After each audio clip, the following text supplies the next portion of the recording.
بەڵێ ئازیزان بەخێربێنەوە بۆ بەشی دووەمی بەرنامەی ئەمڕۆمان. وەک پێشتر ئاگادارم کردنم بەرنامەی ئەمڕۆمان لە دوو بەش پێک هاتبوو. بەشی یەکەمیان سەبارەت بە ناڕەزاییەکان لە دژی گرانبوونی سوتەمەنی بوو لە کوردستان، وان بەشەش سەبارەت بە بانگەشەکردنە بۆ فرەژنی و هەڵکشانی پێشێرکاریەکانی سەرمافەکانی ژنانە لە کوردستان. و ئەم بابەتە بە بۆنەی ئەو هەواڵەی کە لە ڕۆژەکانی ڕابردووە بڵاو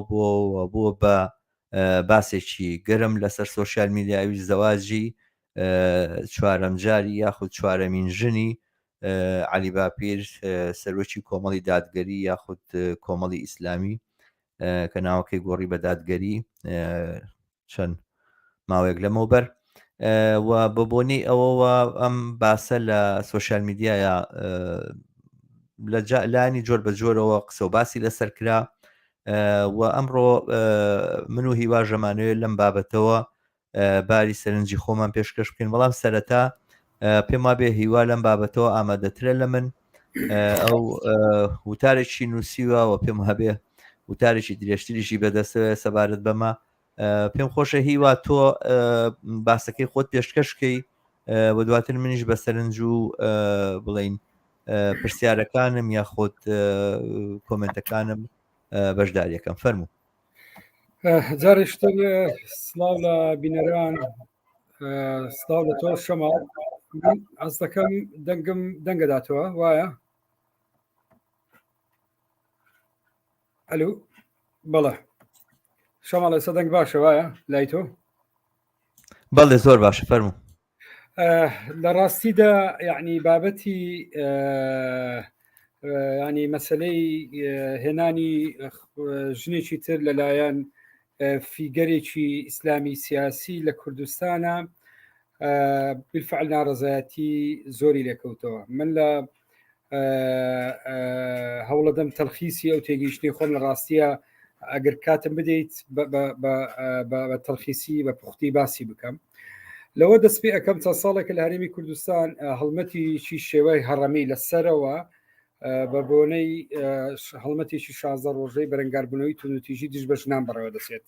بەڵام بۆ یەکەمین جارە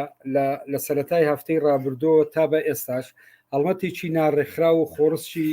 گەورەی کۆمەڵایەتی لە تۆڕە کۆمەڵایەتیەکان دژ بەهێنانی ژنی چوارەم لەلایەن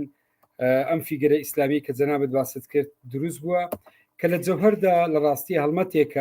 هەڵمەتێک نییە دژی ینی قسەکردن نییە لەسەر با بڵێن کارکتەری وەکو خۆی با بڵێن کارکتەری عەلی باپیر لە ڕاستیە بەڕێز عەلی باپیر قسەکردنە لەسەر ینی ڕوبەڕووبوونەوەی دیاردەی فرەژنیە کە ئەمە لە ڕاستی دەکرێت بکرێتن بە بۆنەیەک لە کوردستان کە ئەم هەڵکشانە ناڕزایەتی بۆ دروست بوو ساڵانە ئێمە وەکو یادێکی تایبەتی لێ بکەین. هاوکات لەگەڵ ئەوەشدا لە ناوەندێکی کۆمەڵایەتی و دینی و سیاسیش چوونە بەرەی شەرعیەت پێدان و ڕێزکردنی چوارژن بەیەکەوە بۆ تەنها بۆ پیاوێک. بۆ ئەمەش بێگومان بینیمان تێکست و کللتوری دواکەوتوی دورگەی عەرەبیان کردە بیان و لە بری سەتاییترین مافەگەردونیەکانی مرۆڤ و ژن. تەمان چەند نمونەیەک من لە شوێنی کارەکەمەوە ینی لە مامۆستایی کچەکەمەوە لە بەشێکی کۆمنتەکانی سوسیال میدیا و ئەو گفتوگویانی کەتیا بەشدار بووم، چەندین پاسا و گوێبیست بووین هەر هەمووی لە چوارچەوەی شەرعیەت پێدان بوو بە فرەژنی وێنانی ژنێکی تر لەلایەن بەڕێز عەلی باپیر و باپیرەکانی تریش. و من پێم وایە لە شوێنی تریش ئەمە هەمومان گوێبیستی بن. ینی ئەگەر بە چەند دێڕێک شەماڵ وردی بکەمەوە بۆ نمونە مامۆستای کچەکەم هەر لە سەرەتادا کە قسەم لە سەری کرد باسیەوەی کەوتی چەندە من ڕۆژێک لە ڕۆژان ئەندام و لایەنگری کۆمەڵی ئیسلامی نەبووە، بەڵامەوەی مامۆستا عەلی باپیر کردوێتی کارێکی ناشەرعی نەکردووە. بەرپرسەکان بە ناشەرعی چەندین پەیوەندیانەیە کەس قسێک ناکات، بەڵام بۆچی بۆ ئەوەی مامۆستا دەبێتە هەرا. دواتر هەمان قسەی ینی دواتر بینیمان کە کوڕەکەی عەلی باپیریش هەمان قسەی کردووە خەڵکانی شتریشە بن ئەم قسەیان کرد. و هەروەها لە شوێنی کارەکەم ینی لەگەڵ چەند گفتوگویەکمان کریشە لە ژنەکانوتی ئەو هەموو کێشەمان هەیە کە بۆچی تەنها باسی ئەم بابەتە دەکرێت کاکە ئەو کچە بە ئازادی خۆی شووی کردووە و ئێمە حەقمان چیە بەسەریەوە. دوجار هەر لە کۆتایی قسەکانی بە پێکەنیەوە وتی چی بکەین هەزاران کچ و ژن لە ماڵەوە ماونەتەوە پیاوێکیان دەست ناکەوێت چانیە ئەو چارەگە پیاوەشی دەستکەوتووە ئەو کچە یەکیشتر لە لاوەتی ئەوەی مامۆستا عەلی باپیر کردوێتی جەوهەری با بڵێن جەوهەری ئیسلامە طبعا دواتر عەبدولستار مەجید کە بەڕێز عەبدولستار مەجید ئەندامی مەکتەبی سیاسی کۆمەڵە چەند ساڵێکیش وەزیر بووتی مامۆستا عەلی باپیر بەنیازی ژنهێنان نەبووە بەس ئەو کچەیان پێشکەش کردووە ئەویش لەبەر دڵی خەڵک طبعا لەناو کەوانەیە ڕق قسەکانی خۆیەتی وتی ئەم کچیان پێشکەش کردووە ئەویش لەبەر دڵی خەڵک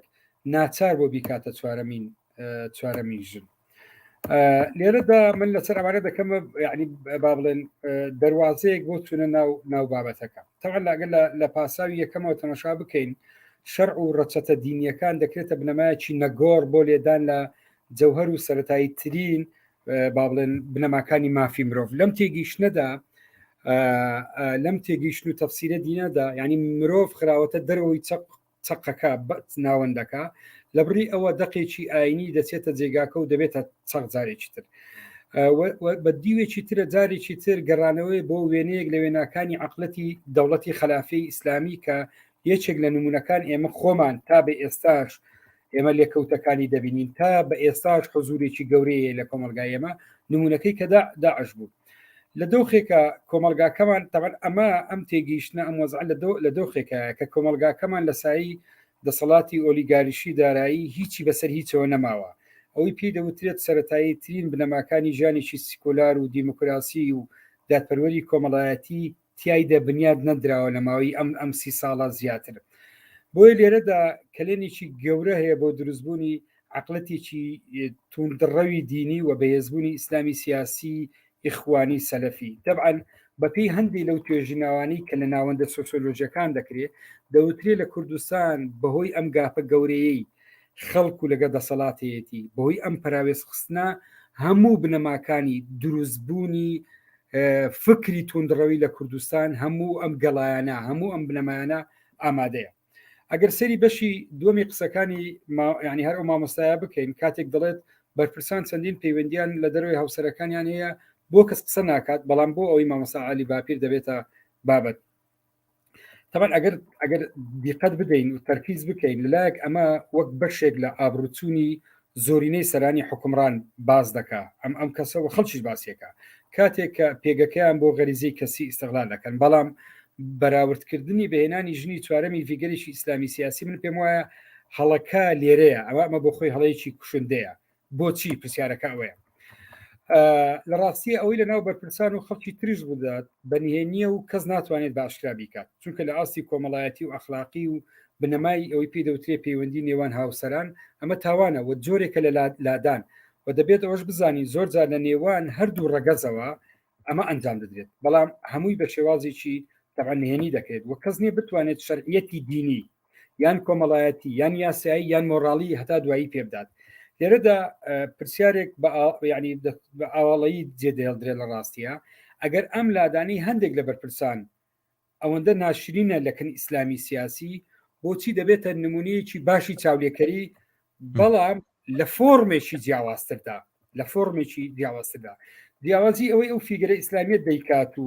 و کردوێتی لەلایەک بریتە لە تەحەداکردنی من پێم وایە هەموو بنەما مەدەنی و مافەکانی مرۆڤ و هەوڵی کەسانی ئازادی خواز و دیموکراسی خواز بۆ بەدێنانی ژیانێکی هاوبەشی کلایانی کەم یەکسانی و دادپەروەری تێدا بێت لە توارچەوەی یەکەی خێزان و دەرەوەی خێزانیش لەلایەکی تردا ئەوەی فیگەرە ئیسلامیەکە جارێکی تر دەمەزەردکردنەوە و شەرعیەت پێدانی دینی و کۆمەڵایەتی و یاساییە بۆ فرەژنی و بەکارێنانی ژنە لە ڕاستیە وەک کاڵایەکی ئامادە بۆ غەریزەی پیاوانێکی برسی جارێکی تریش ئەمە دەبێت لە ڕاستی ببینین ئەویش ئەوەیە بانگێشکردنیی پۆپۆلیستانەیە بۆ کۆکردنەوە و لایەنگری بە کۆمەڵایەتیکردنی پڕۆژەی ئیسلامی سیاسی و وێنەیەک لە وێنەکانی دەوڵەتی خلافی ئیسلامی تەڕاتێکردنە و دۆرێکە لە تەڕاتێنیکردن لە شێڕگەی دینی و کۆمەڵایەتی کۆمەلگایەکی دواکەوت و ناردنی پەیام و مەسزێکی تایبەتی ئەمیرەکانی خلافەیە بە جۆرێک ئەمەی باپیر لە ڕاستیە من پێم وایە تەنها کورد ناکرێتەوە کە ئەو ژنی چوارەمی هێناوە بەڵکو تەواو پەیام و پرۆژەیەکی ئیسلامی سیاسیە ناردنی مەسجێکی تەواو سیاسی و زودکردنەوەی هەوڵی ناساندنی کارکتەری خۆیەتی کە هەموو سیفەتەکانی ئەمیری مسلمانانی تێدا کۆبەتەوە. ئێمە لە ڕاستی دەزانین سیفەتەوە میرانە لە ڕابردووە چۆن بووە. قسەی دووەم شەماڵ هەوڵە دەم کورتی بکەمەوە ئەوەیە کە هیچ ژنێکە کە باسی کرد لە سەرتا ئاماژەم پێدا لە هەر بۆ بەستنەوەی سیسلی ئەفکارمان جارش کرد باسیەکەمەوە ویش دەڵێ کە ئەو هەموو کێشەی ئێمە هەمانە بۆچی تەناباسی ئەم بابەتی علی باپیر دەکەین کاکە ئەم کچە دەڵێ بە ئازادی خۆی شووی کردو ئێمە حقمان چیە بەسەریەوە 2000 لە کۆتایی قسەکانیش کەوتی چی بکەین هەزاران کەس لە ژن لە کچ و ژن لە ماڵەوە ماونەتەوە پیاویان دەست ناکەوێت باش نییە ئەو چارەگە ئەو چارەگە پیاوەشی دەستکەوتووە. تەمان لێرەدا بیوێکی قسەکانی نقمبوونی کۆمەلگاکەی ئێمە نیشان دەدان لە کێشە و قەیران بەڵام دیوەکەی تری ئاماژەی بۆی هێشتا پرسی ژن و ئازادی و یەکسانی لە کۆمەلگای ئێمەدا نەبووتە ئەولەویەت و لە ئاستی کۆمەڵایەتیە ئەو کات ئاماژەشە بۆی عقلەتی پیاوسالاری نەک تەنها لە ڕۆحی پیاوانی ئێمەدایە بەڵکو ڕۆح و عقلی ژنەکانی ئێمەشی داگیر کردووە. تەمان ئەگە سەیری دێڕی دومی قسەکانی بکەین کاتێ دەڵێ ئەو کچە بە ئازادی خۆی شووی کردووە زۆری تریش لەم جۆرە قسەیە دەکەن و با بڵێن وتەبێژی یان یەکێ لە کارکتەرەکانی ژنانی کۆمەڵی ئیسلامی شەمان قسەی کرد دەڵێ ئێمە حەقمان بەسەریەوە نییە ئەمە بابەتێک نییە بۆ ئێمە لەبەرەی ئەم کچە بە ئارەزوی خۆی زەواجی کردووە زۆر خەڵکیش باسی ئەم بابەتە دەکەم. طبعاً ئەم دیدا بینینی مرۆڤ وەک کائینێکی نەگۆڕ و دابرا و لە ژیانی ماتریالی واقعی کاتێک ئەو زۆرانی تریش کارێکیان دەستکەوتووە یان توانیوانە هاوسەرگیری بکەن و هەندێک وردە ئازادی تریان نەبێت ئەمە وەک دوا قۆناغ و کۆتایی مێژووی ئازادبوونیان تەماشا دەکەین. ئەم دیدە لە ڕاستیە غەرقبوونە لە مانەوە لە دۆخی پراوێزی و بەبێبوونی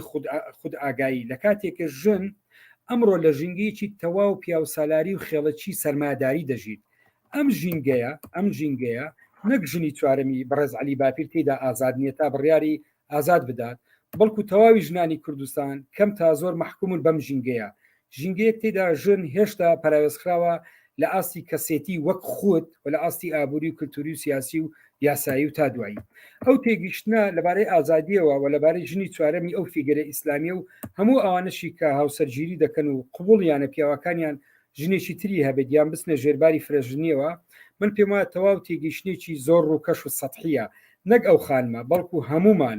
لە ژینگەیەک ئێمە دەچینە ناو ژیانی هاوسەرگیری و پەیوەندی کۆمەڵایەتیەکان تەواو ژینگەیەکی داسەپا و نامۆیە ینی نامۆیە بە مرۆڤ و چەمچی نامۆبوون لەم ڕۆدا بابەتێک ئێمە لە ڕاستیە لە ئەڵخەی ڕابردوو قسە و باسمان لەبارەی کرد و بابەتێکە لە داهاتووە پێویستی بە تێگەیشتنی زیاترە. تەمان زۆرینەی ئەگە لە ناو دوو کەوانە شتیشتر وەرگرم دەڵێ زۆرینەی کچ و ژن لە ماڵەوە مانەتەوە چانیە ئەو چارەگە پیاوێکی دەستکەوتووە. تەمان ئەم بەرگەی کۆتایی قسەکانی ئەو ژنە لێرەدا زۆر ینی لە زۆر ڕوانگەوە دەتوانین خوێندنەوەی بۆ بکەین بەڵام ئەوەی لێرەدا مە بەسمە ئەوەیە ئێمە لە ژینگەیەک دەژین مرۆڤ تەواو نامۆ بووە بە ڕۆحی مرۆڤ هەرچی پەیوەندی ناوەچیەکانمانەیە شەماڵ ڕۆژانە بەرەو ینی نەمان دەچن ئەمە ڕوتکردنەوەی پەیوەندی نێوان ژن و پیاوە لە پەیوەندیەکی جەستەیی بە دابرا و لە پەیوەندیەکی ڕۆحی خۆشەویستی چونکە کاتێ پیاوێک چوار ژنی لێ کاتێ ئێمە تێگەین لە ڕاستیە ئەم پەیوەندیە دەچێتە چ دۆخێکە. یەکێکتر لەولاوە هەر لە عینەکانە وتی لە عینی پاسەوەکان کە ئێستا باسیەکرێت دەڵێ ئەوەی مامۆستا علی باپیر کردوێتی جەوهری ئیسلامە. تەمان ئەمە لە زۆر لایەنەوە دەبێت خوێندنەوەی بۆ بکەین بە کورتی من پێم وایە ئەم دیدە بۆ دین تەواو دیدێکی میتافیزیکیە دابڕاندنی دینە لە سیاقە مێژوویەکەی و ڕاکێشانێتی بۆ ناو دیاردەیەکی دەرەمێژوویی ئەم تێگەیشتە ماتماتیکیە بۆ دین 2000 هەم ئاین و هەم کۆمەلگاش تووشی قەیرانێکی گەورە دەکات و لە سێنەوەی هەموو دەسەڵات و بوونێکە لە مرۆڤ بە جۆرێکی تر بە سنتەرکردنی دینە لە بڕی بە سنتەرکردنی مرۆڤ و مافەکانی مرۆڤ. تەمان ئەگەر بینە سەر دوا کۆتایی لێرە دێمە سەر کۆتایی باسەکەویش قسەکانی عەبدولستار مەجیدە کە بۆ ساد نیویست قسەی کردووە دەڵێ مامۆستا علی باپیر بەنیازی ژنێنان نەبوو بەس ئەو کچیان پێشکەش کردووە ئەویش لەبەر دڵی خەڵک ناچار بۆ بیکاتە ژنی چوارەم. تۆ دیقەت بدە لێرە دەتەواو ئاشنا دەبین بە پێگەی ژن لە دیدی فیگەرێکی تری ئیسلامی سیاسی کچەکەیان لە ناو دوو کەوانە پێشکەش کردووە هیچ هەست ناکەیت ئەو باسی مرۆڤ دەکات کە ئەو مرۆڤە خوددان ئیرادە بوونی خۆی بێت بەڵکو وەک کاڵا و شمەکێک باسی ئەو ژنە دەکات ئەو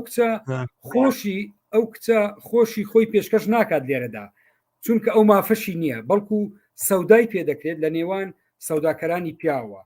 ئەویش من دیوی دووەمی قسەکەی چییە؟ ئەمە بەستنەوەیەتی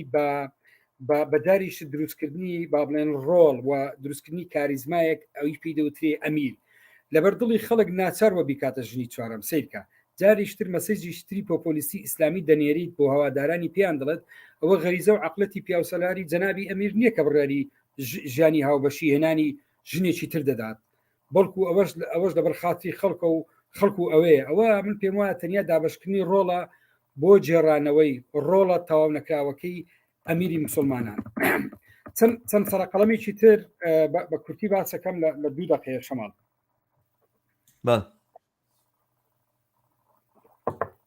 ڕوبەڕووبوونەوەی من پێم وایە فرەژنی بابەتێک نییە کە کورد بکرێتەوە لە ڕوبەڕووبوونەوەی فیگەرێکی دیاریکراو لە ناو دنیای ئیسلامی سیاسی کە لەم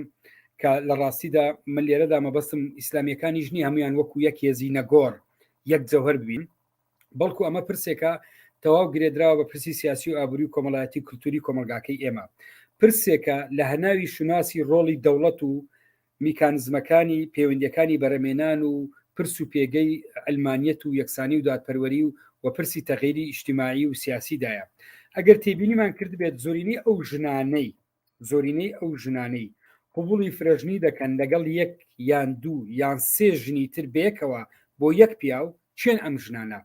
هەموو ئەوانن کە لە خراپترین دۆخی دواکەوتی کۆمەڵایەتی هەژاری ئابووری کورتوریدان هێنانی کچی هەرزەکار و تەمەن بچووکی ئەو خێزانە عەرەبانەی کە ڕوبەڕووی ئاوارەی و دەربەدەری بوونەتەوە لە ئەنجامی جەنگەکانی ئەم دوایەی عێراق یەکێکە لەو نمونانەی بۆتە ئێستا لە ڕاستیە بۆتە دیاردێکی تازە لە ناو پیاوانی بەتەمەن کە بەداخەوە نەبووتە ینی بنچینەیەک بۆ توێژینەوەکردن یعنی بەنسبەت هێز ئازادی خوازەکان من پێم وایە کارکردن بۆ گۆڕانکاری کۆمەڵایەتی و پرسی ژن گرێداوە بە پرسێکی گەورەتر لە ئاسی سیاسی و ئابووری و شوناسی دەوڵەتداوە پرسێکە لە چوارچێوی پرۆژەیەکی دنیایکی باشتر ئەویش کە ئێمە نامە لێناوە دنیای ئازادی و دادپەروەری و یەکسانیدایە من پێم وایە تاوەکو ئەم شێوازە هەڕەمیە لە ژیانی سیاسی ئابووری کولتوری باڵا دەست بێت زۆرینە لە دەرەوەی بوونی سربەخۆیی خۆی و ماف و ینی ئازادیەکانیشی دەبێت و یەکێک لە ئیشکالەتە گەورەکان لێرەدا نەبوونی ڕۆڵی کارای هێزە چەپ و کۆمەنیستەکانە و هێزە ئازادی خوازەکانە کە ئەم پرسانە چۆن ئێمە جارێشتر لە ڕاستیە پرسی زندوی کۆمەلگاکەمانن ئێمە بتوانین بە میکانیزمێکی تر دەستی بۆ ببین بۆی بتوانین ئێمە کاریگەری جێبێڵین وەدارم زۆر قسە نەکردی شەماڵ و گەلک سوپاس میوتە شەماڵ پێم وایە من جێبسی دەنجی تۆ نیم بەڵێ دەستەکانت خۆش بە پێچەوانەوە خاڵەکان خاڵی گرنگ بوون منیش بەش بە حاڵی خۆم چەند سەری جێکی کورتم ئامادە کردووە بەڵام هەروە وەکو بڵێن سەرقەڵەم باسییاکەم وەکتووتێ یەکەمین شت من هاوڕای تۆمەوە پەیامێکی سیاسی ینی بە هەموو معناکانی پەیامێکی سیاسی ینی مەسلەی ژنهێنانی ئەمە ژنهێنانی مەلایەک نییە ژنهێنانی مەسەلەن تاجرێکی دیاریکراو نییە کە بڵێ لەسەر ئەساسی شریعەتی ئیسلامەوەوانە من ژنم هێناوە مەسەلەن ژنهێنانی هونەرمەندێک نییە مەسەلەن هی نووسەرێک نییە هی کەسایەتیەکی سیاسیە کەسایەتێکی سیاسی کە خۆی ئامادە کردووە یاخود دەگەلی بەپرسی بۆیە سەرۆکی حیزبێکی سیاسیە بۆیە بۆ بە سەرۆکی حیزبێکی سیاسی بووی کە چارەنووسی کۆمەلگا بەدەستەوە بگری ینی ئەوە یەوێ کۆمەلگا لە بندەستی ئەوە بێ ئەو ئیداری کۆمەلگا بکەوە ئەمە بەم معنایە پەیامێکی سیاسی زۆر بەرجەستەی ئەوە سەبارەت بە مافەکانی ژن سەبارەت بە داسەپاندنی شریعەت و من تا جێگایی بزانم یاساکانی ئەحوالی شخصی لە هەرێم سنوورێکیان بۆ ئەمەدا نابوو سنووریان بۆ مەسلەی فرەژنی دانابوو ئەمە بە جۆرێک لە جۆرەکان تەحەداکردنی ئەم یاسا و ڕێسایانەیە کە لە ڕابردووە قسەیەکی ئاوا کرا کە بۆ هێنانی ژنی دووەمە بێ ڕەزامەندە ژنی یەکەم وەربگیری و ئەمانە لەلایەکی ترەوە باسەکە زین چۆنە بە نسبەت بنەوە مەسلەی زەواج لە کۆمەلگای ئێمەیە وە لە هەموو کۆمەلگاکانە بڵین پەیوەندی بە و سیستەمە ئابووری و کۆمەڵایەتیەوە هەیە کە لەم قۆناغەیە بەرقەرارە. زەواجی ئەم سەردەمەی ئێمە زەواجی 200 ساڵ لەمەوبەریش نییە تا بەوەی بگا زەواجی 1400 ساڵ لەمەوبەر بێ. زۆر ئاڵوگۆڕی بەسەرا هاتووە کۆمەلگا هەتاکو وەگەر بۆ زەواج پێویستی بەوەیە مەسەلەن مەلایەک بە عەمامەوە بێ و کۆمەڵی قسەی عەرەبی بکە، بەڵام خودی زەواجەکە و پەیوەندی کە دروست بووە لە کۆمەلگای ئەم سەردەمەی ئێمەیە جیاوازیشی جەوهەری لەگەڵ ئەو زەواجەیە هەیە کە بە پێی شەریعەت هەیە. تا جێگایی کە من بزانم و ئەوەی کە ئەبینرێت و ئەوانە شەریعەت لە شەریعەتە زەواج پرۆسەیەکی زۆر مادیە، پرۆسەیەکی کڕین و فرۆشتنە، کڕینی کەسێکە ئینسانێکە وەلایەتی تاعەتی لەزەتێتی جەسەدێتی مناڵدانێتی توانای مناڵبوونێتی بڵین خزمەتکاری ماڵێتی هەموو شتێکێتی لە بەرامبەر بڕێک پارەیە کە پێی وترێ مەهر ئەدرێەوە بۆ لە بەرامبەر ژیانێ لە بەرامبەر نەفەقەیەکا کە پێدرێ لە بەرامبەر ئامادەکردنی پێداویستەکانی ژیانی لەسەر لە ناو شەریعەتە زەواج ئەمەیە. زەواج ئەو علاقە ئینسانیە نییە کە ینی بە ئەندازەیەکی زۆر لەگەڵ پێشکەوتنی کۆمەلگا سەرباری هەموو ئەو خەوش و خاڵانەی کە لە پەیوەندی کۆمەڵایەتەکانە هەیە زۆر زیاتر ئینسانی ترە لەوەی کە 1400 ساڵ لەمەوبەر بووە، یعنی باسەکە زۆر فەرقی کردو زۆر جیاوازە. خودی ئەم زەواجی چوارەمە زۆرتر ژیاندنەوەی ئەو فۆرمە کۆنەیە لە زەواج، ئەو فۆرمەی ئاڵیوێڵێ، ئەو فۆرمی گۆڕینەوەیە، ئەو فۆرمی کڕین و فرۆشتنەیە زۆرتر لەوەی ئەو فۆرمە ئینسانیەتیا بێ. ینی کاتێک پیاوێک ئەتوانێت لەبەرەوەی ئیمکانێتی هەیە توانێت ماڵ دابنەوە، توانێت عەدالەت بێت لە بینی نەکانە گەر کراسی بۆیشیشیان کڕی بۆ هەرسێ ئەوانی تری بکڕێ و ئەگەر ملوانکەیشی بۆیشیان کڕی بۆ هەر چوار ئەوانی تری بکڕێ و توانای هەیە و قودرەتی هەیەوە توانێت بە پێی پێداویستیەکانی ژنەکان وەڵامیان بداتەوە و ئەوانە توانێت بەڕێوەبردننی ماڵی هەیە دەوڵەمەنەوە ئەوانەوە توانێت ژن بێنێ. ئەمە فۆرمێکە لە زەواج، ئەمە جۆرێکە لە زەواج کە لەگەڵ زەواج و لەگەڵ نەفسیەتی ئەم سەردەمەیەمیان ناگونجێ، لەگەڵەوەیان ناگونجێ کە ژن بۆ بە ئینسان ژن ئەو بوونەوەرە نییە کە مەسەرەن چوار بیان بەستیتەوە و بیان کەی بە پاشگیری خۆت. یعنی ئەم بابەتە لە زەواج خودی ئەو زەواجە ئاساییەش هەتاکو زەواجە تاکیەش کە ئەکرێت لەبەی نژن و پیاوە ئەوەژە خاتە ژێر پرسیارەوە، ینی زیندوکردنەوەی ئەو فۆرمە کۆنانەیە لەم پەیوەندیەوە داتەکاندنێتی لە هەموو ئەو سۆز و عاتیفە و ئەو یەکسانی و بەرابەریە و ئەو هاوژینیە کە لە کۆمەلگایە بە جۆرە لە جۆرەکان ئیزافە بۆ ناو ئەم پەیوەندیەوەم عەلاقەیە. من وایە بینم کە وەک تۆ باست کرد ئاماژەت پێدا ئەمە وەوە نییە. مەسەلەن هەتا بەداخەوە بەعزێک کەس هەن لە ڕوانگەی لیبرالی و ئازادی ئەمانەوە کەسەکە ئازادە و بەو ژنە بە ئازادی خۆی زەواجی کردو ئەماناڵی قسە بۆ مناڵەکەن بەڕاستی ئەڵی قسە بۆ مناڵێکی هێشتا کە فامی نەکردوتەوە ئەکەن تا مناڵیش کە فامەکاتەوە قسانە بە عەقڵیان ناچێت مێشتیان ناچێت کەمێک ڕۆشنتر لەسەر ئەو شتانە وردە بێتەوە. ماناڵی قسە بۆ نەفامەکەن کە ئەمە ئازادیە و بەشەرەکان ئازادن و بە اختیاری خۆی کەسەکە پێی خۆش بۆ زەواج بکات لەگەڵ ئەمیرێکی ئاوا مهمە و ئەوانە و لەبەرەوە نابێتە دەخولی ژیانی شخصیان کە تەدەخولی ژیانی شخصیانی چی ئەمیری کۆمەڵی ئیسلامی حەسەن ژیانی شخصی هەر نییە. ژیانی شخصیانی چی؟ کەسێکە نوێنەرایەتی حیزبێکی سیاسەکە هێزیی سیاسەکە بە تەمایە بەیانی بێ بە ئەمیری ئەم وڵاتە و مەسئولێتی چەند ملیۆن ئینسانی بکەوێتە دەستەوە. ژیانی شخصی یعنی چی؟ هەڵسان و دانیشتنی مەرحەباکردنی هەموو شتێکی مڵکی خەڵکە. ئەوەی کە لە ئەمریکا کاتی خۆی لە مابینی ئەم هینە سەرۆک و هین دروست بوو چ فەرتەنەیەکی نایەوە ئەم علاقەی کە دروست بوو کاتی خۆی لە مابینی چێ بوو ئەمەی ژنەکە ناوەکەین بیر نەماوە لەگەڵ هین يعني ئەمە لە وڵاتانی ئەوروپاش کاتێک هیچێک مووقعی هەیە و ئەمەما هینی هەیە بەکاردێنی ئەمە دەرەچێت لە حاڵەتی ژیانی شخصی یعنی ئەمە ڕەبتە بێتەوە بە ژیانی بڵێ ڕاستە نا ئەوەی کە کلینتۆن مەسەلەن لەگەڵ کەسێکی ترا ڕەوابتی هەیە و علاقی هەیە و ئەمانە بێتە فەزیحە جا خۆشەکەی ئەوەیە کە ئەوانەی کە نوێ پاساوی ئەم شێوازەوە ئەم پەیامەوە ئەم ینی بەڕاستی داکۆچی لە پەیامی ئیسلامی سیاسی و لە پەیامی عەلی باپیرەکەن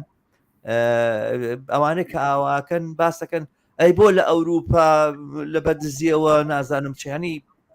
ئەمە لە ڕووی ئەخلاقیشەوە لە ئەوروپا شتێکی مەقبول نییە هەرە و فەزیحەی کە کلینتۆن تۆ لە با بڵێن لە ڕاقیترین دەوڵەت و لە ئازادترین دەوڵەت کە سویدا ئەژی ئەمە چۆنە ئەمە بالفعل یعنی ئەمە کە یەکێک زەوازەکە لە دەرەوەی زەواج علاقەی دووەم و سێم دروست بکە ئەمە چۆن مامەڵی ئەکرێ لە کۆمەڵگا نایتر خۆ ئەزانی چۆنە ئەمانە کە مەسائلێک بن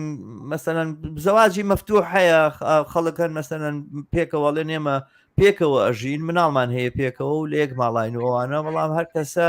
ئازادە لەوەی کەوا چۆنی ژیانی سێکسی خۆیە کاو شەریکی سێکسی بۆ خۆی هەڵبژێری ئەوە هەیە فۆرمێکی زۆر کەمە زۆر دەگمەنە بڵێن ینی وەکو شتێک ناتوانانی بڵین نییە وجودی نییە هەیە و مەقبولیشە و عادیشە و قانونیش دەخل لە شتی وایە ناکە بەڵام هەمیشە کەسانی سیاسی خەڵکانێکە لە سیاسەتە کارەکەن و ئەوانە ئەگەر خێزانیان هەیەگەر هاوسەریان هەیە ینی فۆرمێکی زۆر نورماڵی بڵێن ئامە پەسەند نیشانەدەن و لە ڕابطە و پەیوەندیەکانی خوانە لەبێت نیشانی بدەن کە پەیوەندیەکان لەو پەڕی ڕادەی ئینسانیەتایە و بەبێ هیچ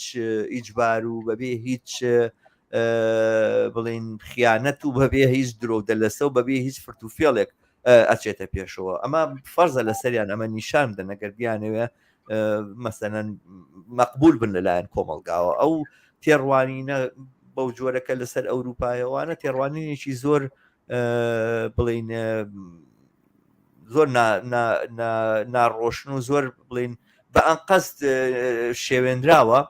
بەڵام کێشەکە لەوەیە یعنی ئەوان سەرۆکی ئەمیری گروپەکەی خۆیان ئەمیری گروپێکی ئیسلامی لە ئاستی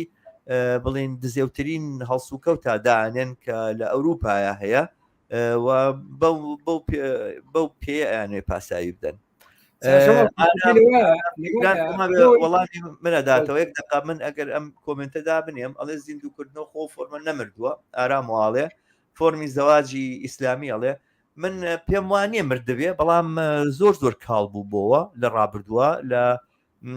ساڵانی پێش دەرکەوتنی ئیسلامی سیاسی جا حقیقەتێکی ژێمە بیزانین لە کوردستانیانی ئیسلامی سیاسی لە هەموو کە زۆرتر باسی ئەخلاقەکە بەڵام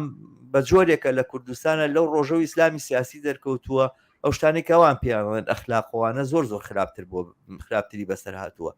یعنی هەتا ئەوەی کە تەمان تعریفێکی دیاریکرایان هەیە بۆ ئەخلاقەویش ناموسە و ناموسپەرستی هەر لەو بابەتەشەوە لەو ڕۆژگارەوە ئیسلامی سیاسی دەرکەوتۆم کۆمەڵگایە زۆر داخزیوە بۆ هیندیارە ئەمانە مەبەستمەوە نیە خەتایەوانە مەبەستمەوەیە تقریباً وەک بڵێ ڕەبتیان بەیەکەوە هەیە پەیوەندیان بەیەکەوە هەیە هەر ئەو شێوازە لە بڵین بێسەرۆبەریە کە بە هەندێک بڵین تێکەڵکردنی سێکس لەگەڵ مەسایلی پارە و پول و ئەوانەیە یەتە پێشەوە هەر بۆ ئەندازەیەکی ئیسلامی سیاسی لە دیوەکەی ترا پەرە ئەسێنێت و پەرە ئەگرێتوانە ئەو جۆرە ئەخلاقیاتە کە سێکس لە بەرامبەر پارەیەدانێ هەمان ئەو ئەخلاقیاتەیە بە جۆرێک لە شەریعەتە تەسبیت کراوە یعنی بە حەقەت پێیان خۆش بە ئیسلامەکان پێیان نەخۆش بێمە وایە ئەمە ئەو ڕاستیەیە کە هین بووە مەسایلی کڕین و فرۆشتنی کەنیزەک و کڕین و فرۆشتنی ئافرەتە تا لە پەیوەندی زەواجەوەمانە ئەمە بەشێکە لە توراسی ئیسلامی بەشێکە لە شەرعی ئیسلام و ئەوەی ئەوانیانوێ بیژێنەوە بە جۆرێک لە جۆرەکان ئەوەیە و بۆ ئەندازەی کە کاپیتالیزم سەرمایهداری پێشەکەوێ و سێکسە بێتە کاڵا ئیسلام ئەم جۆرە ئەخلاقیاتە کە ئەتوانێت ئیسلامی سیاسیش قبولیکاوەش پەراسێ من مەبەستم ئەوەیە زۆرتر ئارام بڵێ شەماڵ یەک شتێک ویستم لەو بەشەکە لەسەر مەسەلەی ئاین و ئەوانە یعنی تۆ من پێم وایە علاقەیەکی زۆر سیر هەیە، یعنی لە نێوان لە نێوان کۆمەلگای سەرمایه‌داری پیا و سالاری و لەوێەوە تەوزیفکردنی با بڵێن دین بۆ درێژە پێدان بەو بنیادە کۆمەڵایەتیە. طبعا لە دینە فرەژنی فەرز نییە، ئاگدار بین لە ڕاستیە، یعنی سنەتە، فەرزێکی دینی نییە کە خەڵک بتوانێت هین بکاتن. زاتۆ سیر کە برادری نووسیبی ئەم برادرە حزبەکەی نیوەی زیاتری دەنگەکانی لەدەست داوە و ریزبندی حزبەکەی چۆتە دواوە لە جێگای ئەوەی ئەولەویەتی چاکردنی وەکو ئەمیرێکە حزبەکەی بی کەچی ئێستا ژمارەی با بڵێن نینەکانی زیاد دەکا بۆینێکی تر. ئەمە بارودۆخی تۆ سیر بکە لەم ماوەیە بابەتی فرەژنی جارێکی تر دەبێتە بابەتی کۆمەلگا. من پێم وایە دوو لایەنە، لایەنێکی ئەوەیە کە ناڕزایەتی زۆری لێبەرزبەوە. دەمەن هەر بەرپرسێکی تریش لە ڕاستیە من پێم وایە لە داهاتووە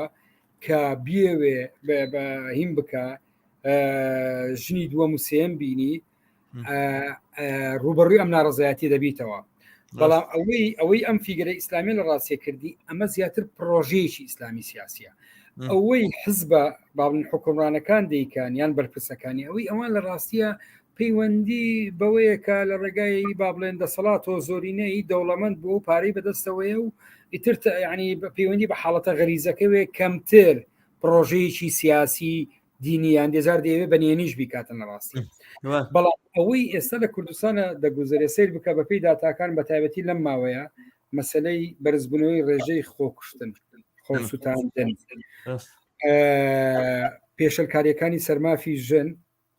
ئەمە دیوێکی تری لە پێش ئەوە ئێمە چۆن ئەمە ببەستینەوە بە فۆرمی دەسەڵات بە ینی لە ناو اقتصادی سیاسی ئێمە بتوانین ئەم دۆخە ببینین. لە کاتێکە بۆ نمونە لە 2013ەوە ڕێژەی لە 2013ەوە دامەزراندن لە کوردستان شەماڵ نامێنێ لە کەرتی گشتی لە کەرتی گشتی هێزی کار لە کەرتی گشتی چێە؟ 170 هێزی کاری ژنان لە کوردستانە لە ناو کەرتی گشتیایە. ئەگەر ڕێژەی بێکاری لە کوردستانە بۆ منە کە باسی ئەوە دەکرێت لە نێوان تەمەنی گروپی 19 تا 24-25 125 بێ، بەڵام لە ناو ژنانە باسی ئەوە دەکرێت ئەمە دەڕواتن بۆ 140 بەسەرەوە. و دۆخی ئەمە واتە ئێمە ژن لە دۆخێکە ئەبێ کە زۆرینە نزیکەی 150 ژن ئێمە ڕوبەڕووی بێکاری دەبێ، ئەوانەی کە دانەوێ کار بکەن و ئەوەشی کە لە ماڵەوە ڕێگای پێنادرێ کار بکاتن بە هەماشەوە لە چوارچەوەی چواردیواری ماڵەوە ئەمڕۆ با بڵێن هێڵدراوەتەوە. ئەمەی کە لە کاریشە بەپێ ئەو دااتانەی لە بەردەستی ئێمایە 160 ژنان کە ئستبیانێک کراوە سێڤێ کراوە دەڵێ ئێمە لە شوێنی کارە ڕوبەڕووی دەستدرێژی و تەحڕوشی سێکسی ئەبینەوە لەو تەکسی کە لە ناو پاس و تەکسی و لە ماڵەوە دەڕۆین تا دەگاتە شوێنی کار. ئەم ژینگەیە ژن لە کۆمەلگای ئێمەیە لەم ژینگەیە ئایا ئەمە جا لەگەڵ ئەوەیە کە لەم ژینگەیە ئەبێ کە لە ڕووی ئابوووریەوە مووقعی لە ڕووی ئابوووریەوە زەعیف نابێ یان ئەگا هەبێ زەعیفە بێ یان ڕوبەڕووی بێکاری ئەبێتەوە. پرسیار ئەوەیە ژن لە ماڵەوەش کە ئازاد نییە و ناتوانانی بچێتە دەرەوە. من باز لە ئەوانەی لە دێ و شوێنە گشتەکان باز لە سنتەری شار ناکەم ئێستا کەمینەیەک بۆ خۆی ینی ئەمە جیاوازە، بەڵام زۆرینە ئێستا لە ڕاستیە لەم دۆخەیە باشە. ئێستا زۆرینەی گەنجانیش ئەم فۆرمە لە خێزان ئەم فۆرمە داخراوە لە خێزان کە یاسای باریکەسێتی لە ڕاستیە دەمێکە کات خۆی لە 2008ەوە هێزە چەپەکان ویستیان کە گۆڕانکاری تیا بکەین بەم دوایە پرۆژەی تریش هاتە پێش کە ئەم چوارچێوە لە خێزان بەم فۆرمە تەقلیدیە عەرەبیە کە لە دورگەی عەرەبیەوە هاتووە پێویستی بە دەستکاریکردنە بێگومان کە گەنجیش بێکار دەبێ ناتوانانی زەواز بکە. باشە لەم دۆخە کچێک تو پێ وایە ئێمە تۆ ئەگەر کچێک بیبێ لە چی ئەەکەیتەوە بەراورد دەکەیت لە دۆخێکە کە هیچت نییە تەمەتع بە هیچ شتێکەوە ناکەیت بێگومان لێرە تۆ لە زەرفێکانی تو بتوانانی بڕیاری ئازادان بی. هەندێک لەوانە بێگومان ناچارن بە یعنی سەر بە هەوێ ئەوەی پێدەوتێەوە دەچێتن ئامادەیە بچێت بۆ فرەژنی. ئێستا ئێمە بەشی زۆری ئەمانی کە زەوازەکەن با بڵێن پیاوە بە تەمەنەکان دەچن کچی عەرەب دێنن کە تەمەنی خۆیان 50-56 ساڵە یعنی بەلای کەمی 25-30 ساڵ تەمەنیانە. ئەگەر ئەم کچە بۆ نمونە ئەگەر یەک ژنیە بێ یان ئەگەر سەر بە هەوێ شو بکاتن ئەگەر ئەم کچە کوڕێکی دەست بکەوێ یان بەجێ لە فۆرمێکی تری ئاسانکاریە بتوانێت ژیانی هاوبەشی لەگەڵ کوڕێکە ممارسە بکە تۆ بڵێ ئامادە بێ ئەمە هەڵبژێری ئەمە ئەو پاڵی لە ڕاستی ئەمە دەستبردنە بۆ کەف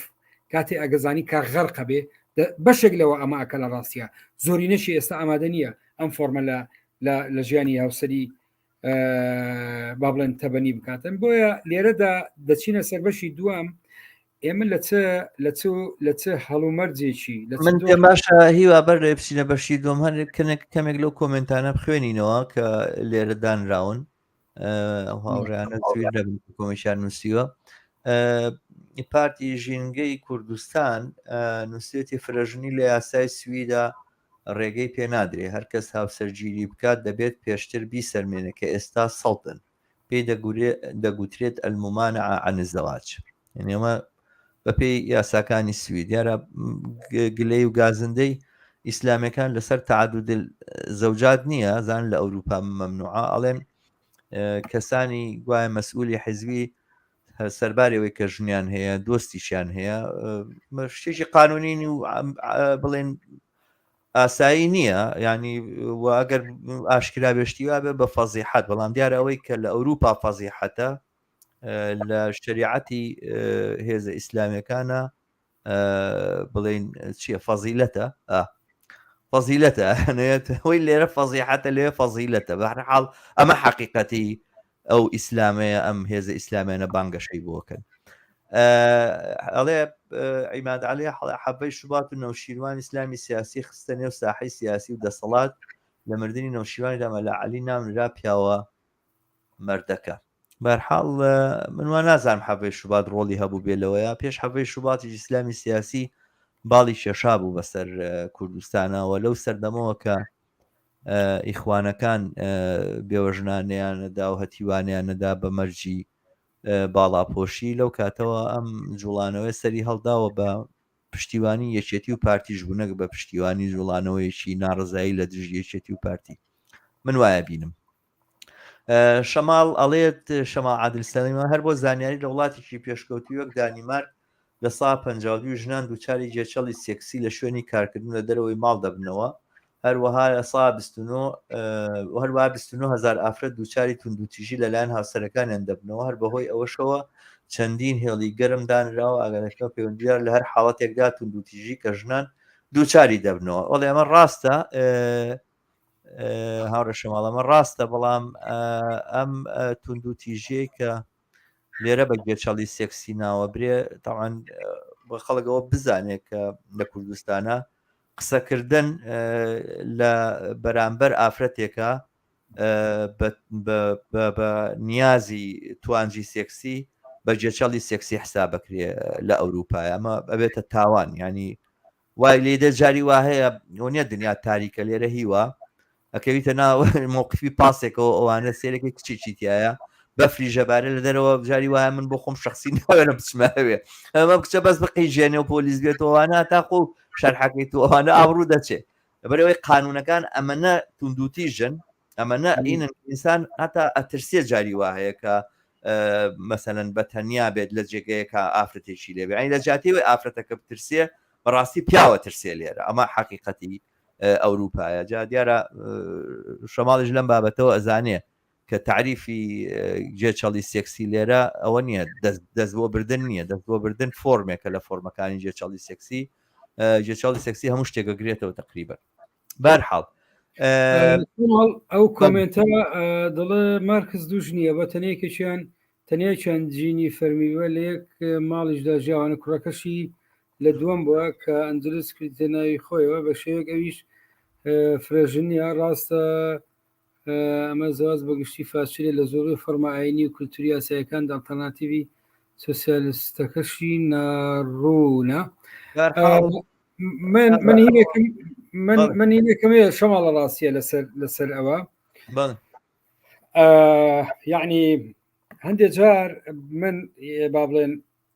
کاتێک کە ینی حاڵەت هەیە لە ژانی شخصی ئەمە نەک بۆ ینی هەندێک غەڵەت هەیە چۆن پیاوە ئەیکە چۆن پیاوەکە لە هەموو ئەو فۆرمانی باسیەکەن ژنی شەیکە واتە تەمیز نییە لەسەر بنەمای جێندەری ئەمە خەڵک ئەم خاڵە لەبەر چاو ناگە لە ڕاستی دەبێ لەبەر چاومان بگرێ واتە تەمیزێک نییە لەسەر بنەمای جێندەری بڵێ پیاوجیا بکاتەوە بڵێ تۆ پلەیەکی بۆ تێ 1 2 3 4 ژمبێنی و بۆ تێ لێ بدەیت و بۆ تێوا بکەیت تەمەی بکەی نازانم چێ کۆی لە یاسای باری کەسێتی کە پێشتر هەبوو ئێساندێ گۆڕانکاری تیاکراوە ئەوەی کە باسەکرێ ڕاستیە کە باس لە بۆ نمونە هەندێجار هەند ئێستامە بە جۆرێکی تر ئەوڕێ باسی کرد خەڵکیشتر کە باس لەوە دەکرد کە ئەمە نەبێتە هین مارکس کە خزمەتکاریە بەوانە و خزمەتکارە لە ڕاستیە پەیوەندی بەوە نەبوو پەیوەندی بە هاوسەرەکەوی هەبوو کە لە خێزانێکی دەوڵەمەندا بوو و پێشتر لەگەڵ ئەوانە بوو علاقەیەکی ڕۆحی و کۆمەڵایەتی لەگەڵیانە بوو دواتریش دێتەوە ماڵی لەگەڵی هیوا من ناچمە سەرەوە مۆزوع بەر حاڵەوە ڕاست یان ناڕاست دروست یان نادروست ئەو شتێکە پێوترێ فەزیحەت باشە باسەکە لەسەرەوەیە ئەوەی کە لەوێ ئەوترێ فەزیحەتە لێرە ئیسلامی سیاسی ئەعلانێکاڵێ فەزیلەتە هاوڕێ ئەمە لە بەرچاو بگرن ئەزانی ئەوەی فەزیحەتە بۆ کۆمونیستەکان فەزیلەتە بۆ ئیسلامیەکان یعنی ئەتر ئەخلاق ئاوایە لەلای ئیسلامیەکان یعنی لەمە زیاتر ڕون و ئاشکرایی باسی چی بکەیت ینی تۆزێک هین بێنی بارحاڵ مارکس سەرچی کردوێتی بن نازانم من ئەبم بە مدافعی مارکس و ناستان مەسەلەشمە مارکس ئەخلاقیاتی چۆن بۆ چۆن نەبوو ئەوە باسێکە ئەو مەسای لە شخصیانەیە کە ئەکرێ تۆ پێی بڵێ فەزیحەتە بەڵێ باشە مارکسە و غەڵەتی کردووە و کارێ باشی نەکردووە غەڵەتی کردووە گەر لە شوێنێکە ئەم مەسایلانەی لێ ئاشکرا بواە ئەوانە بیستای خۆی کاندیدکە من هەڵم نابژار مارکس نووسینەکانی خوێنمەوە دەنگم پێ نەداوە بێ بە سەرۆکی حیزبێک و دوایی کۆمەلگا بەڕێوە بەرێ باسەکە ئاوایە بە بڕای من بەرحاڵ من شتێگەم لەو باسە و مەوزوع من ناچمە سەرەوە دیفاعکردن لە مارکس بەرحاڵ ئەوە ئیترەوە مەسلەیەکی جیاوازە لەمەی کە باسەکەی لێرە باسەکەین دقیقەن هەرەوەی کە تۆوتت پەیامێکی سیاسیە ینی کابرا خۆی ڕستمەکەی خۆی داناوە لەسەر فەیسبوک ئەلانێکاڵەوە ژنی چوارەمەم هێنا ینی وانە مەسەر بە دزیشەوە کردووی دوایی تەبریرەکەشی خۆشەڵم پێشکەشیان کردووە سینە پاقلاوەیە گینە پاکەتە نەستەلەیە تۆزێ ینی تۆزێک لەگەڵ ئەم عەسرەیە لەگەڵ دەماخ و لەگەڵ مستەوای ئەخلاقی ئەم عەسرەیە تۆزێک هەوڵ بن خۆتان بنجێن منطقی تیان نییە ئێوە بەم شێوازە و بەم منهەجاتانێ کۆمەلگا بەڕێوە بەرن بەڕاستی خەڵک بۆیە لەگەڵ یەکێتی و پارتی و ستەم و جەردەیی و گەندەڵی یەکێتی و پارتی شەهەڵەکە لەبەرەوەی بەداخەوە ترس لەوەیە کە بەدیلەکەی ئێوەمانان بن کە خەڵک یەکێتی و پارتی و ئەم تاڵانکاری پێخۆشە بەڵام نایەوێ ڕیش و ئایندەی خۆی بداتە دەست ئەم هێزە ئیسلامیانە کە ئەمە مستەوا و ئەمە حسی ئەخلاقی و ئەمە مۆراڵی مۆراڵێک بێت کە تەبلیغێکن جگەلەوەی کە مۆراڵی شخصی خوان هەرچێکە هەیە بەس ئەم مۆراڵەیە و ئەم ئەخلاقیاتەیە کە تەبلیغێکن لە کۆمەلگا شەماڵ یعنی ئێمە ئەگەر دیقەت بدەین ئێمە لە دۆخێکە باز لە با بڵێن جارێکی تر ینی بۆچی لەم ئانوسادا مەسلەی فرەژنی بەم شێوازە ئەگەڕێتەوە وە کەسێک وا با بڵێن بە ئاشکرا بۆ کۆیتوت لە فۆرمی فەزیلەتە باز لە مەسلەی فرەژنیەکە ئەمە خاڵ یەکەم خاڵی دووەم هەر لەگەڵ ئەوەشە بۆچی دیاردەی تونند و تیژەکان هەڵدەکشێ هەر لەگەڵ ئەوەشە بۆچی دیاردەی بێکاری و هەژاری زیاد دەبێ هەر لەگەڵ ئەوەشە بۆچی لە ڕووی کۆمەڵایەتیەوە بە مەدەنیکردنەوە ئێمە جارێکی تر دابەزین تۆ لە ناو قسەکان شتێکت باس کرد ئەم ماوەیە لە کوردستان ئەمە لە ڕاستیە ئەگەر دیوێکی ئیسلامی سیاسی با بڵێن ئێمە قسەی لەسەر بکەین بەڵام بیرمان نەچێ جەوهرەکەی پەیوەندی بە شکستی ئەم مۆدێلە لە حکومڕانیەوەیە کە زیاتر لە 30 ساڵە بەردەوامە کاتی ئەم مۆدێلە لە فۆرمێکی درۆزنانە باسی دەوڵەتێکی تەنانەت مەدەنی هەندێک جار ئەلمانی و سیکۆلاری شەکە دا یەکێ لە برادرانی ئیسلامیەکان ناو هینی بوو دەوت ئەمە با بڵێن دەهینی سیکۆلاری تەبێژی کۆمەڵی ئیسلامی دەوڵە ئەوان لە دژی فرەژنەکەی مامۆستا ئەوان باز لە دەوڵەتیشی سیکۆلاری ئیلحا دەکەن کە لە ڕاستی دەوڵەتی سیکۆلاری یەکسان کردبوو با بڵێن بە ملحید و بە ئیلحاد وانە کە زۆر تێکەڵاوی کرد کاک حەمەد سەعید حەسەن زۆر جوان جوابی دابەوە لە کاتێکە دەوڵەتی سیکۆلار جیاکردنەوەی دینە لە دەوڵەت کارنێنانێتی دینە لەلایەن دەوڵەت و لەلایەن هێزە سیاسیەکانەوە. مەبەستم لە چی بوو لەو بابەتەیە لەوە بوو کە ئێمە ئەم بابەتانەی کە لە کۆمەلگا دەگوزارەوە ئەم کێشە کۆمەڵایەتیە سیاسیە ئەم کێشە کۆمەڵایەتیە کللتوریە خێزانیانە دابڕانیە لەو شکستە گشتگیرەی کە ئەمڕۆ دەسەڵاتی سیاسی لە کوردستانە گوزەرەکە و بە پلەی یەکەم لە ڕاستیە کاتێک خەڵکە فۆرمێک لە ناو دووکەوە ناوە ناوێن لێ ناوە دەسەڵاتێکی هەندێک زار پێی دەوترێت خۆیان دەڵێن دەسەڵاتێکی سیکۆلاریان دوو هێزی بەناو سیکۆلار و سۆسیال دیموکرات لە دەسەڵاتا بن. بێگومان کاتێکە لە باری واقعیە شتێک تەقدیمی کۆمەلگا ناکەن لە لەباری با بڵێن ڕۆحیە وەنە لە باری فکریە وەنە لە هەڵومەرجی ژیانی مادی و ماترالیە شتێک لە ژیانی خەڵک ناگۆڕن و ئەم دەموچاوانە سەبر ناشرین دەبن. بێگومان ئیسلامی سیاسی لە مێژووە لە سەردەمی حەسەن بناوە کە لە وڵاتانی عەربی لە مسرەوە لەم خاڵانەوە دەست پێ دەکەن. هەموو توێژنەوەی کە کراوە ئیسلامی سیاسی لەو شوێنانە گەشە دەکەن لەو چێڵگەیە گەشەکەن کە زۆرترین هەژاری زۆرترین بێکاری و ئەوان دەستیان کرد بە ڕێکخراوە خێرخوازیەکان لەو دامی و ئافرەتەوە مناڵانەیان کرد کە دەخلیان نییە کە باوشیان نەماوە نەتەنیا بابلەن دامێکی اقتصادی بوو لە پاڵەوە بۆ کۆنتترۆلکردنیان بوو. ئەمانە پارتیوێکێتی باڵێ ئەمدام فۆرمە لە دەسەڵاتداریە بابلێن بەرپرسیارە و بابلێن ئیسلامی سیاسی ئێمە باز لە ئیستقلالەکە دەکەن ئەمە فۆرمەتی بانگەشەی بۆ دەکات لە ڕاستیە ئەو شتێکی نەشاردەوەتەوە. خاڵی سێم ئەوەیە ئێمە کە ئەمە بابەتی ئەم بابەتە نیە بەڵام کە دەبێ ئاماژەی پێ بکەینەگە بە پراوێزیش بێ ئەویش ئەوەیە نەبوونی پرۆژەیەکی بەدیلە نەبوونی پرۆژەیەکی بەدیلی چەپی ئازادی خوازیە کە بتوانێ داڵدەی ئەم کۆمەلگایە بدا بتوانێت ئەم کۆمەلگایە بنیاد بنێ بتوانێت ڕوبەڕووی ئەم کێشە گەورانە بباتەوە. ئەمە بەمانەیە ئەوە نیە هەوڵی تاکە کەس نییە هەندێک چالاکی نییە هەندێ تەواجود نییە ئەمە قسە لەسەر تەواجود ناکەن من قسە لەسەر پرۆژەیەکی بەدیلەکەم لە ڕاستی و کاتی خۆی من لە ڕاستی ئەوەم پێشکەش کرد پێش 2 ساڵ بۆ هێزە چەپ و لیانەکان کە ببێ بە بابەتێکی گفتوگۆ. ئەمڕۆ کۆمەلگا شەماڵ ینی لە کوردستان ئەمر یعنی لە دۆخێکە کۆمەلگا پێویستی بە فریاگوزاری سەرەتایی هەیە ڕاستی فریاگوزاری سەرەتایی ئەم فریاگوزاریە سەرەتاییە مەبەستم ئەوە نییە کە ئێمە تەنیا جارێک بینە سەرزادە بڕژێنە سەرزادە جارێک لەوێ شتێک بکەین ئەمەی لە دروستکردنی سندیکاوە بگرە لە ڕێخستنی خۆڕێخستنی کۆمەلگاوە بگرە لە مەخسەلەی تەغزیەی فکری و سیاسی و لە ڕۆڵی ڕاگەیاندن و هەموو ئەم بابەتانەوە بگرە بەهانەوە چوونیەتی. ئێستا کاتێ کە تۆ دەیتە ناو واقعی کۆمەلگاکەمان لە شوێنە دوور و دەستەکان ئەم سەردێڕە فڕێ بدە بڵێ ئەرێ فلان کەس من ئەمڕۆ بۆ نمونە لە ماڵەوە بۆ کانتۆڕیان کڕی بوو 2-3 کرێکار هاتن کانتۆڕەکانیان دەبەست کە جملەکەم فرەدا قسەکراوانە وتم ئەمە باساتە سەرباسی ئەوەی وتمەوە بەرنامە مەیە زوو بن و ئیتر سەبسکرایبی کەناڵی هیوایان کردوتیان مامەسا بەرنامەکە لەسەر چیە پێوتم لەسەرەوە وتی پێم خۆشە وتم لەسەر 2 بابەتە وتی ئەوەی دووەم بەتایبەتی ئەمە لەفزی قسەکەیتی ڕەنگە ئێستا جێم لێ بێ یەکەم زاربی وتی بەتایبەتی لەسەر ژنێنانەکە علی باپیر زۆر باش قسەی لەسەر بکردن و بیکوتن ئێمە گەنج ئێستا ناتوانانی ژنێک بینی ئەو چواردێنی لەم منتەڵەقەوە باسیەکە لەم بەشێکە تێگەم ئەو لە ڕەهەندێکەوە ئەیبینی لێک ڕەهەندەوە ئەیبینی بەس ئەمە بەشێکە لەو ناعەدالەتیە باسیەکە ئەگەر هەر بە مەفهومی عەدالەتەوە بێ ئەویش یعنی ئاستی بکە ئەو دەیبەستێتەوە. بەڵام بەڕاستی ئەمە حقیقەتێکە هیوە یعنی تۆ کاپیتالیزم سەرمایه‌داری ڕێگای ئەوەی لە ئینسانەکان بەستۆتەوە کە تۆ اختیاریشی ئازادانەی هاوسەری خۆت بکەیت. چەندین کچ و کوڕ لە کوردستانە دڵیان بەیەکەوە یەکتریان خۆشەوێوەینن و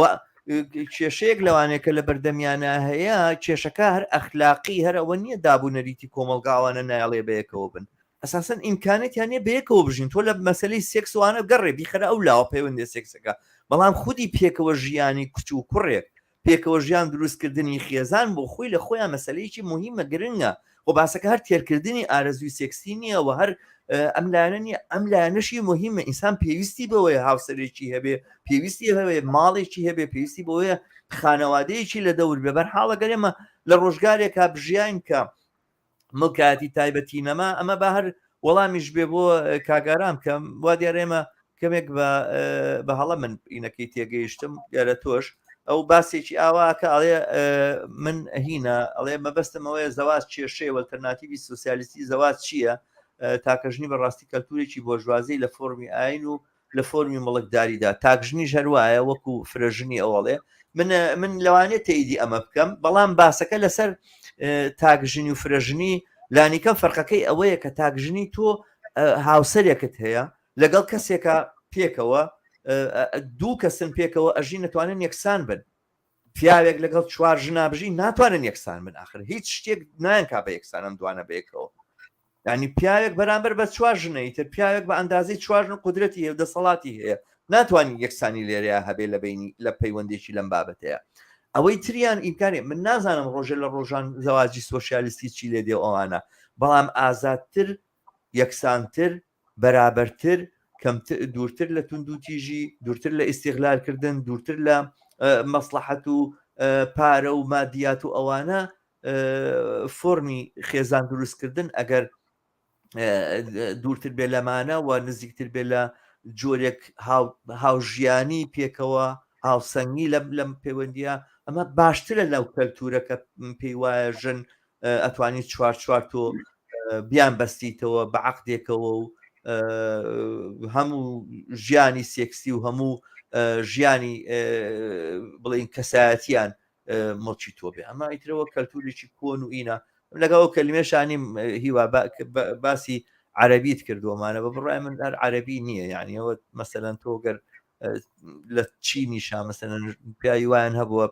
پاشاکانیان 200 ژنیان هەبووە وە ینی مەسەلەکە زۆر پەیوەندی بە عەرەب و بە سەحرا و ئەوانەوە نییە زۆر مەسەلەکە پەیوەندی بە ئەو فۆرمە کۆنەوە هەیە کە لە زەواج و ئەوانە کە بووە لە ڕابردووە ڕەتی زۆر بە عەرەب و بە قەومیەت و بە هەتا بە دینی شەوە نییە بەڵامیتر لە ئیسلامە کردوانە بە شتێکی زۆر ئەوانە گرنگ و مهم و بەشێک لە چی دەکات ئەمانە پیاوەیکە لەبەرەوەی پەیوەندی بە بەدەسەڵاتی پیا و بە تەمەتوعی پیا و بە عەقڵەتی پیا و سالاری و سڵتەی پیاوەیە ینی بۆ نەمەخۆقەت ینی ئەمە بەعنی ڕێک پەیوەندی بەوەیە کە پیا و چۆن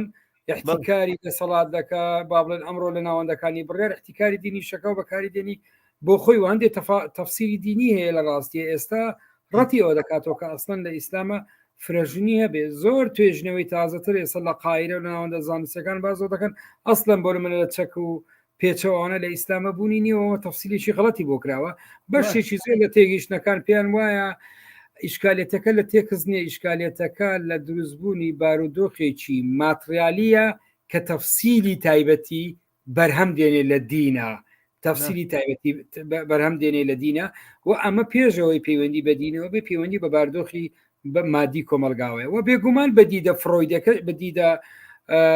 بەدیدە سۆسیالیستەکەشی دینیش هەخۆ هەی بەرهەمی بارودۆخی مادی و هەڵومەرجی ژیانایە بۆیە قسەی ئێمە لەوە باردۆخێکایە بە تایبەتی لەسەر قسەی ئەو کرێکارە کردیەوەی تۆ ئەندێ ئیزافەت کرد لەسەری تۆسی بکەن عەدالەتی هەندێک جار تەنیا لەوە نییە ئەمڕۆ یەکێک هەژارە و یەکێک فەقیرە یەکێک عین لە ڕووی مادیەوە نییە یەکێک خانوویەیە یەکێک ئەوی تر دەخانوویەیە یەکێک سارەی نیە ئەوی تر سەدانەوەیەتی یەکێک $1000 نییە ئەوی تر هەزارها یعنی بە ملیارها دیناریە تۆ ئەم کە فۆرمی ژیان بە جۆرێکدا دەمەزرێ لە دنیای سەرمایهداری کە هەموو شت دەبێ بە کاڵا هێزی کار ئینسان دەبێ بە کاڵا وەژن دەبێ بە کاڵا قیمەتیشی بۆ دادنێن دوایی باش پەیوەندی ڕۆحی نامینێ پەیوەندی ڕۆحی نابینەوە کۆی لەم نمونەی باسم کردوتی کاکە ئێستا ژن چی بکە هەر چارەگە پیاوێکی دەستکەوتووە باش نییە یعنی لێرە حاڵەتە ڕۆحیەکە سیر ناکات نەما هەر ژنێک وام ئەم قسەیە کرد لێرە ینی تەنیا لە ڕوانگە جەستەیەکەوە سەیری ینی ئەمە ئەبینی لە کاتێکە دینداریشە لێرەیە فۆرمی نەعەدالەتی هەر لێرە ناپەڕێتەوە کە هەڕەمی ژیان بەو هەڕەمە قوچەشەی کە هەیە کە ستراکچەری ژیانەوەی پێدەوترێ بنیادی کۆمەڵایەتی و ئیجتیماعی لەسەر فۆرمێکی نائینسانیانە بنیاد درا بە نەتیجە وەکۆی ئەو کرێکارە وتی کەسێک دەتوانێت پارەیە دەسەڵاتیەیە یەک ژن دوو ژن سێ ژن چوار ژن بە فۆرمی توێژ علاقەی تری هەبێ وە گەنجێک ئەمڕۆ بیرلۆ دەکاتەوە ئێستا تا زەواجێکەکە دەیان جار بیرلۆ دەکاتەوە چۆن ئەم زەواجە بکە بەشێکی زۆر لە گەنجامۆرمێ ئیشکالەتی ویانێ چۆن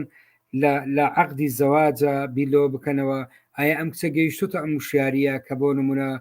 با پێشەچی و پاشەچی لە زەواجە نەبێ بەشێک بە خۆشحاڵیەوە لە کچان ئێستا گەیشتونەتە ئەم وشیاریە دەڵێ من ئامادە نیم خۆم بفرۆشم من بۆ فرۆشتن نیم لەسەر کتێبێک لەسەر گوڵێک لەسەر شتێکی ڕەمزی چونکە یاسای باری کەسێتی پێ دەڵێ هەردەبی شتێک دابنیت ناچار دەکات دەبێت شتێک دابنیت شتەکەجیش بێ لەسەر ئەمانە داهێن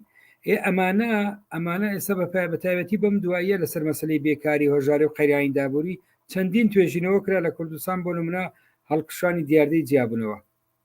لەکوێ جیابنەوە لەکوێ جیابنەوە کە چێ زۆر جاربوونەوە هەندێک خەڵک بۆ نمونە دەڵێن چەپەکان این دەکەن کە سەبەبی جیابنەوە دژی خێزانن کە لە ڕاستیام تێگەیشتنە زۆر هەڵەیە فکری چەپ و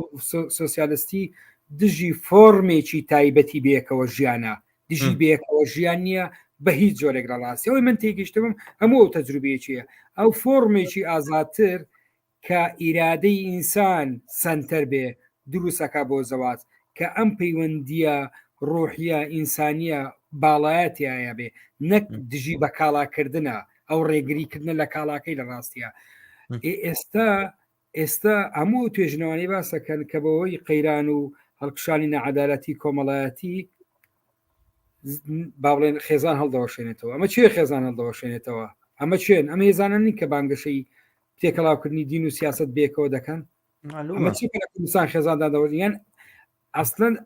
ئەو بنیادە ئیجتیماعیە کۆمەڵایەتی کە باز لە یەکسانی و یەکسانی بێکەوە ژیانەکە ژیانی هاوبەشیەکە لەوێ فۆرمێکی ئازادتر هەم بۆ ژیانی ئابووری هەم بۆ ژیانی سیاسی و هەم بۆ ژیانی ڕۆحی و پەیوەندی سێکسیەکان تەنزیمەکە و پێم وایە شەماڵ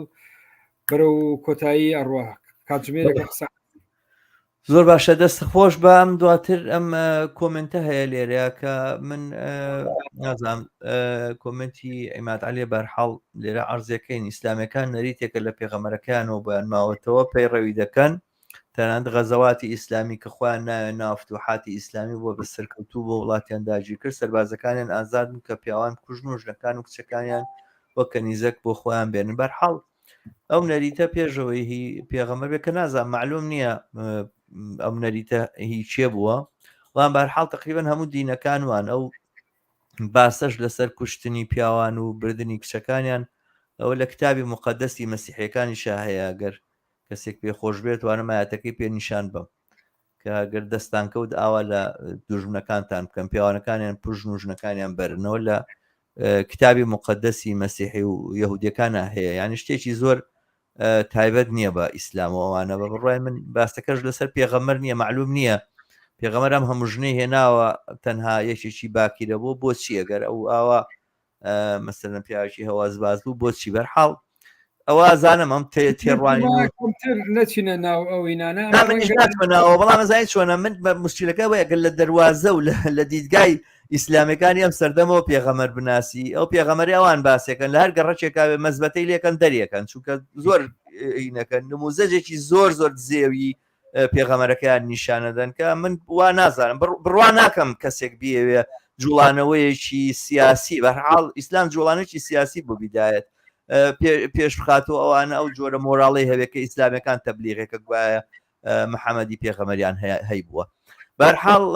بەم کۆمنتەوە بەم باسە کۆتایی بەم مۆزوع دێنین دەوارم بتوانین لە باسەکان چون باز زۆر وروژە مەسلەی ئەوەی کە